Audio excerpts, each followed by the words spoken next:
How to fix Realme 13 keeps dropping calls. So let's start the video. First of all, reinsert your SIM card. After reinsert your SIM card, then open your settings. In settings, scroll down and click on system and update, and then click on software update.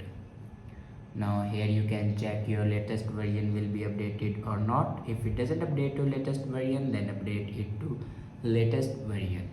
After update a latest version, then go back and click on backup and reset.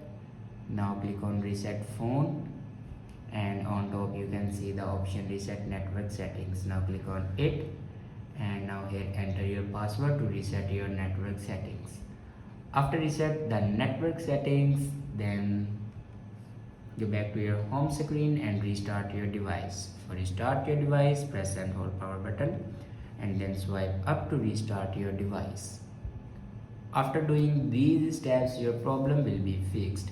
I hope this video is helpful for you. Thanks for watching.